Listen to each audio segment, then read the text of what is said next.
जैसे आप कोई एग्जाम देने गए तो उसमें जैसे मान लो 100 प्रश्न आए, 100 में से आप देखोगे कि करीबन 40-50 प्रश्न ऐसे हैं जो देखते ही आप बिना विकल्प आप आराम से आंसर निकाल लोगे। देखते पता चल जाएगा किसका ये उत्तर ये है।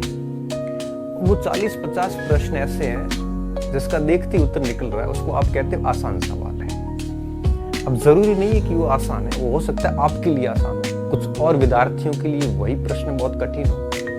तो प्रश्न कोई भी आसान नहीं होता, कोई भी प्रश्न कठिन नहीं होता, ये आपके ऊपर डिपेंड है। आपने उस प्रश्न को अगर 3-4 बार पढ़ रखा है तो आपके लिए बहुत सरल है, किसी ने एक बार भी नहीं पढ़ा उसके लिए वो बहुत कठिन है। कुछ प्रश्न ऐसे होंगे जो मेरे लिए कठिन है, कुछ प्रश्न ऐसे होंगे जो आपके लिए कठिन है। जो आपके लिए सरल था वो हो सकता है मेरे लिए कठिन हो, मेरे लिए सरल है वो हो सकता है वो आपके लिए कठिन हो। तो एक चीज दिमाग में रखिए कि कोई भी परीक्षा का प्रश्न सरल नहीं होता और कोई भी प्रश्न कठिन भी नहीं होता। ये उस बात पे तय होता है कि आपके वो 2-3 बार पढ़ा हुआ है या नहीं है। तो जब हम पेपर देखते हैं तो 30-40 सवाल ऐसे होते हैं 100 में से, तो 30-40% प्रश्न ऐसे होते हैं जिनको देखते ही हम उत्तर लगा देते हैं।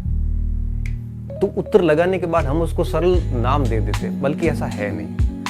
एक्चुअल में बात ये है कि वो जो 30-40% सवाल थे उनको आपने कई बार पढ़ रखा है, कई बार आपकी नजरों के सामने होकर निकले, इसलिए आपने उसको बहुत आराम से कर लिया, इसलिए आप उसको सरल कह रहे हो। कुछ ऐसे बच्चे भी होंगे उस पेपर में 80% सवाल सरल उसको मान के चलेगा, क्यों? क्योंकि उसने बहुत कुछ अच्छे से पढ़ रखा हो। तो सारी कुछ जो बातें हैं, सरल कठिन, याद रहना नहीं रहना, ये सब कुछ डिपेंड करता है तैयारी के ऊपर। मनुष्य मस्तिष्क की एक सीमा होती है, विस्मृतियों की अधिकता के कारण हमारी जो मन मस्तिष्क के चीजों को विस्मृत करता जाता है, भूलता जाता है। तो हमें क्या करना चाहिए इस स्थिति में? तो देखो विद्यार्थियों, सबसे पहली चीज ये याद रखना, ये बात सभी के ऊपर लागू होती है। मैं भी भूलता हूँ, आप भी भूलते हो, हर विद्यार्थी भूलता है। तो हम अगर किसी भी कंटेंट को 3-4 बार पढ़ेंगे तो फिर वो हमारे एक प्रकार से मस्तिष्क में आ जाता है, और फिर जब परीक्षा देने जाएंगे तो निश्चित रूप से हम ये जज कर सकेंगे कि कौन सा विकल्प उत्तर नहीं है, तो डेफिनेटली उत्तर हम निकाल लेंगे।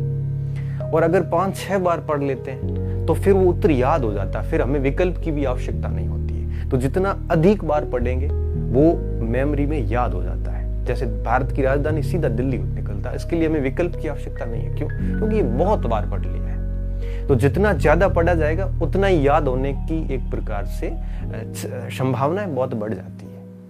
हम क्या करते हैं, 2-3 बार पाठ्यक्रम पूरा करने के बाद ये सोचते हैं कि अब उत्तर निकल क्यों नहीं रहा है। जैसे किसी ने पूछा फटाक से उत्तर क्यों नहीं आ रहा है, उसको आने के लिए बहुत बार अभ्यास चाहिए होता है।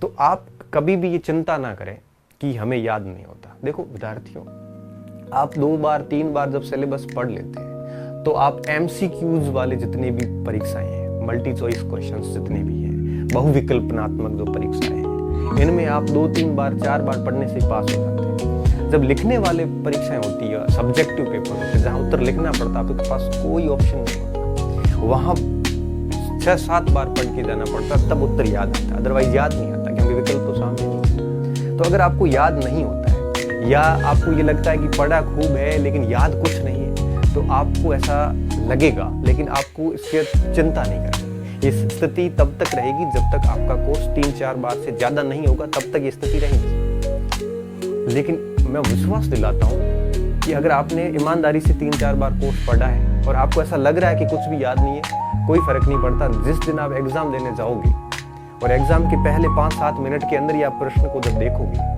और जब आप विकल्प पढ़ोगे, तब आप 3-3 विकल्प गलत करके, एलिमिनेट करके आराम से उत्तर निकाल लोगे। वो 3-4 बार पढ़ा हुआ आपको महसूस होगा एग्जाम के अंदर कि वास्तव में मैंने जो बात पढ़ी थी वो परफेक्ट है एकदम, और उसका डेफिनेटली आपको फायदा मिलेगा। तो आप हताश ना हो कि मुझे याद नहीं हो रहे। याद होने के लिए थोड़ा ज्यादा बार पढ़ना पड़ता है, और MCQs करने के लिए 2-3 बार पढ़ा हुआ भी काफी होता है, ठीक है ना? तो डरने की जरूरत नहीं है। अब देखो बात ये आती है कि अपन कोई प्रश्न पूछ रहे, अपन फटाक से आंसर दें, इसके लिए हमें 2 चीजें करनी पड़ती है। जैसे आपने मुझे सीधा प्रश्न पूछा और मैंने सीधा उत्तर दे दिया, इसके लिए 2 चीजें होनी जरूरी होती है। पहला ये कि आपको वो कंटेंट, वो टॉपिक कम से कम 5-6 बार आपने पढ़ रखा। दूसरा ये कि आपने उसके ऊपर मनन किया, इमेजिनेशन की, सोचा हो उसके ऊपर। टॉपिक पढ़ने के बाद आंख बंद करके उस पूरे टॉपिक को आपने रिकॉल किया, पूरा मेमोराइज किया, तो ही याद आते हैं, अदरवाइज याद नहीं आते। इसलिए आपको तनाव रखने की कोई ज़रूरत नहीं है, बस पढ़ते जाइए। परीक्षा हॉल के अंदर गलती नहीं होती। जब भी ऐसा तनाव आता है कि मुझे कुछ भी याद नहीं है, तब आप क्या करना, कोई भी प्रैक्टिस सेट लेना और उसमें प्रश्न करने बैठना। जब आप प्रश्न 5-7 करोगे तब आपको लगेगा यार याद तो है मुझे, क्योंकि आपको उत्तर आने शुरू हो जाएंगे। इसलिए अगर याद नहीं होता है और पढ़ा हुआ आपको ऐसा लग रहा है कि कुछ भी नहीं पढ़ा है, तो ये सामान्य मनुष्य प्रवृत्ति है, ये रहेगी। और ये तब तक रहती जब तक अपन पूरे पाठ्यक्रम को मनन नहीं कर ले और पूरे पाठ्यक्रम को 7-8 बार ना पढ़ ले। और ये जरूरी भी नहीं है। एक परीक्षा अगर MCQs है, ऑब्जेक्टिव पेपर है, तो उसके लिए इतना कुछ जरूरी भी नहीं होता।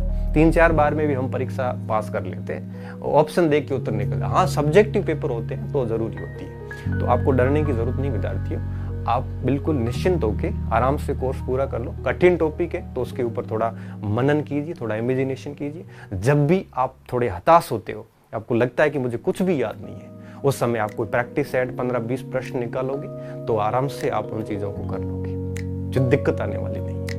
ठीक है ना। तो ये बात कहने के लिए मैं आज था यहाँ पे। तो इन चीज़ों का ध्यान रखना, किसी को भी पूरे याद नहीं होते। हाँ, ये है कि किसी की लंबी तैयारी है, 3-4 साल की तैयारी, कई बार कोर्स पढ़ लिया है, कई बार मनन कर लिया है, तो निश्चित रूप से उसको याद होंगे। लेकिन ऐसे विद्यार्थी बहुत कम बचे हैं, बहुत कम स्टूडेंट ऐसे हैं जो ऐसा कुछ करते हो। ज़रूरी नहीं कि वही पास हो, कुछ बच्चे ऐसे भी होते हैं जो 2-3 बार सिलेबस करके भी, पेपर अच्छे से अटेंड करके भी पास हो जाते हैं। मैं आपको कभी किसी वीडियो में बताऊंगा कि हाउ टू अटेम्प्ट पेपर को अटेम्प्ट कैसे करना है, उसके बारे में भी अपन आगे वीडियोस में बात करते रहेंगे। तो विद्यार्थियों, मस्त रहिए, पढ़ते रहिए और ईमानदारी से कोर्स पूरा करते रहिए। भली याद हो, भली मत हो, और मेहनत कभी व्यर्थ नहीं जाती। निश्चित रूप से एग्जाम हॉल में आपको उस चीज़ का फायदा होगा। धन्यवाद विद्यार्थियों, अच्छे रहिए, मस्त रहिए। रखनी होती है, आत्मनिर्भर होना बहुत जरूरी है। आप हर छोटी मोटी बात के लिए दूसरों पे क्यों निर्भर होना, क्यों किसी को फालतू आपको एक प्रकार से है वो पूछते रहना है। तो हमें कोशिश करनी है कि अपने डाउट्स का समाधान आप खुद करें। और आपको लगता है कि बहुत प्रयास करने के बाद में भी समाधान नहीं मिल रहा है, तब आप किसी शिक्षक से पूछ लें कि सर बहुत प्रयास कर लिए, समाधान नहीं मिला, अब आप हेल्प कर लीजिए। और बहुत ज़रूरी समाधान हो तो पूछ लो आप। बाकी ज्ञान लेने से बचें, मैं तो यही कहूँगा। ज्ञान लेने का मतलब है कि पूरे दिन पढ़ाई के अलावा सारी चीज़ें हासिल करना, कोई मतलब नहीं है। ये सब बेकार की चीज़ें, परीक्षा में ये बातें नहीं आएगी। ये आपको कभी भी एनरिच नहीं करेगी, ये आपका कभी भी विकास नहीं करेगी, आपको पीछे ले जाएगी। आप सामाजिक होने से बचें, सामाजिक नहीं हो। ज़्यादा कम से कम संपर्क रखें लोगों से, कम से कम संपर्क। आपका पब्लिक अपीयरेंस कम से कम होना चाहिए, क्योंकि जितना आप लोगों के लिए सुलभ रहेंगे उतनी आपकी वैल्यू कम होती जाएगी। आप कांटेक्ट बहुत कम रखें, क्योंकि बहुत अधिक कांटेक्ट आपको डिस्टर्बेंस करेंगे, आपको ज्ञान दे देंगे। बहुत अधिक संपर्क ज्ञान भी देते हैं, बहुत अधिक संपर्क आपको डिस्टर्ब भी करते हैं, और बहुत अधिक कांटेक्ट आपको भटकाते भी है। तो लिमिटेड लोगों से कांटेक्ट रखें। क्यों? परीक्षा आपको देनी है। आपकी बुद्धि और बहुत अधिक लोगों की बुद्धि समान नहीं है। हर व्यक्ति का आचरण अलग होता है, हर व्यक्ति का पढ़ने का तरीका अलग होता है, बहुत भिन्नताएं होती है। इसलिए कोशिश करें कम से कम संपर्क रखें। जिस लाइब्रेरी में